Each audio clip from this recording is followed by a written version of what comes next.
സത്യത്തിൽ big boss കഴിഞ്ഞ 2 ദിവസത്തെ 3-4 ദിവസത്തെ എപ്പിസോഡുകൾ ഞാൻ കണ്ടില്ല. ഞാൻ ഇപ്പോഴാണ് സത്യത്തിലൊന്ന് കണ്ടത്. ലാലേട്ടൻ വന്ന കണ്ടില്ല, അതിന് മുന്നുള്ള എപ്പിസോഡുകളൊക്കെ കണ്ടുകൊണ്ടിരിക്കുന്നത്.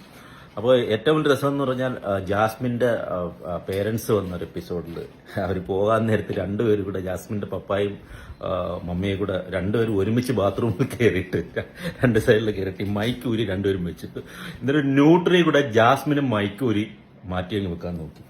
പക്ഷെ ബിഗ് ബോസ് കൈയോടെ പിടിച്ചു.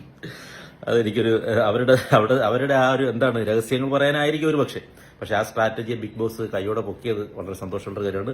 പിന്നെ മറ്റു കാര്യം കൂടി പറയാനുണ്ട്. നമ്മൾ പലരും എൻ്റെ അടുത്ത് ചോദിച്ചായിരുന്നു ആർക്ക് പ്രൈസ് കിട്ടുന്നതാണ് താല്പര്യം എന്ന് ചോദിച്ചു. ഒബ്വിയസ്ലി ജാസ്മിന് തന്നെ പ്രൈസ് കിട്ടാനാണ് ഞാൻ ആഗ്രഹിക്കുന്നത്. കാരണം മറ്റൊന്നുകൊണ്ടല്ല, ഒരു കണ്ടസ്റ്റന്റ് എന്താകരുത് എന്നുള്ളതിന്റെ ഏറ്റവും വലിയ തെളിവാണ് ആക്ച്വലി ജാസ്മിൻ എന്നൊരു കുട്ടി.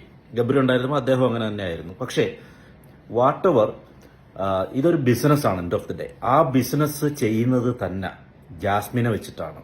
ജാസ്മിനെ അങ്ങനെ പോർട്രേറ്റ് ചെയ്തിട്ടാണ് ആ ബിസിനസ് ചെയ്യുന്നത് തന്നെ. അപ്പം തീർച്ചയായിട്ടും അദ്ദേഹത്തെ വെച്ച് അത്രയും ക്യാഷ് ആ ഒരു കോപ്പറേറ്റീവ് കമ്പനി കളക്ട് ചെയ്യുമ്പോൾ അതിനൊരു പ്രത്യുപകാരം എന്ന രീതിയിൽ പ്രൈസ് കൊടുത്തേ മതിയാകൂ.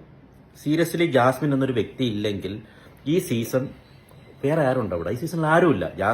ജാസ്മിനെ കൊണ്ട് മാത്രമാണ് ഈ സീസൺ പോകുന്നത്.